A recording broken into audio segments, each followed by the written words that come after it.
సంవత్సరాల బీఆర్ఎస్ పరిపాలనలో ఏ ఎగ్జామ్ నిర్వహించినా కూడా ఎక్కడ చూసినా ఇంటర్మీడియట్ గానీ 10th పేపర్ గానీ ఆఖరికి టీజీపీఎస్సీ గానీ ప్రతి చోట కూడా 16 పేపర్లు లీకులు చేసి ఆఖరికి యువకులకు ఇచ్చే ఉద్యోగాలు కూడా అమ్ముకునే ప్రయత్నం చేసి ఆ రోజు బోడా సునీల్ నాయక్ అనేక మంది నిరుద్యోగులు ఆత్మహత్యలు చేసుకుంటే ఆ రోజు బీఆర్ఎస్ పార్టీలో ఉన్న మంత్రులు నిరంజన్ రెడ్డి గారు ఏం మాట్లాడారు?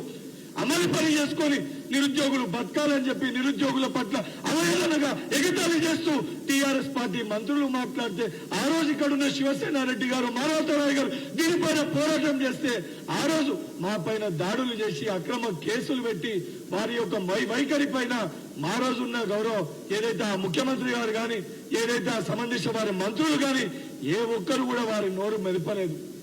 ఈ ప్రతి అంశం పైన ఏదైతే సంబంధించి ఆ రోజు తెలంగాణ ఉద్యమ సమయంలో ప్రతి ఒక్క యువకులని ఏదైతే వాళ్ళు ఆత్మహత్యలు చేసుకునే విధంగా రెచ్చగొట్టి పాపం వారి పైన కిరసనాయిలు పోసుకుంటే ఆ రోజున్న మా యువకులకేమో అగ్గిపెట్టెలు దొరికినాయి.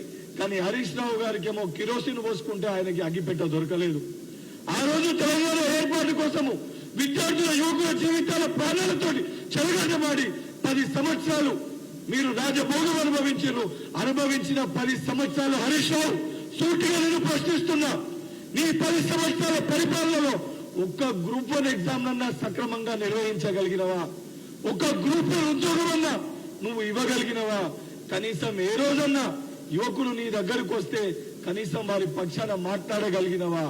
ఆఖరికి టైపిస్ట్ పోస్టుల విషయంలో వినోద్ రావు మీరు కొంతమంది కలిసి ఉద్దేశపూర్వకంగా టైపిస్ట్ని లేకుండా టైపిస్ట్ల పోస్టుని తీసేసి వాళ్ళ జీవితాలతోటి చెలగాటం ఆడుకున్న మాట వాస్తవమా కాదా?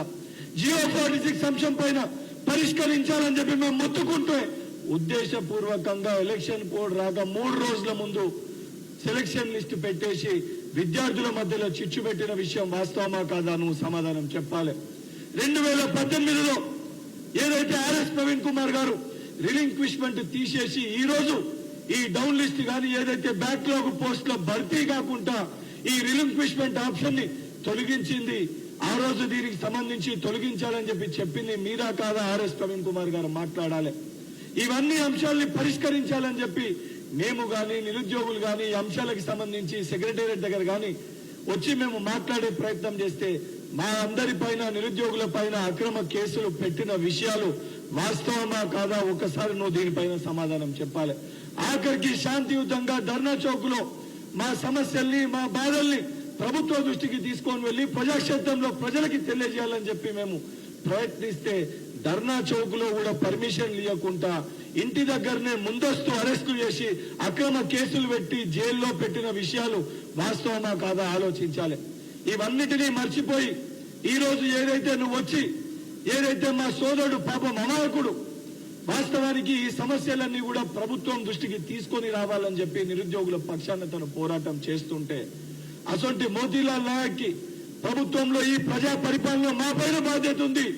ఈ రోజు ఏదైతే నిరుద్యోగుల పక్షాన కాంగ్రెస్ ప్రభుత్వం ఉంది, ఒక్క నిరుద్యోగి కూడా తన ప్రాణాలకి ఎటువంటి నష్టం జరగొద్దని చెప్పి ఒక భరోసా కల్పించడానికి ఎమ్మెల్సీగా ఆ సంబంధించిన సోదరుల దగ్గరికి వెళ్లి సమస్య తీవ్రతని తెలుసుకొని ముఖ్యమంత్రి గారి దృష్టికి సమస్యల్ని తీసుకొని వెళ్లి మోతీలాల్ నాయక్ మా తమ్మునికి భరోసా కల్పించాలని చెప్పి ట్విట్టర్ వేదికగా గాంధీ హాస్పిటల్ కి వస్తున్నాను అని చెప్పి గాంధీ హాస్పిటల్ రావడం జరిగింది తప్ప దొంగసాటుగా మేము వచ్చి దొంగసాటుగా వెళ్లే ప్రయత్నం చేయలేదు.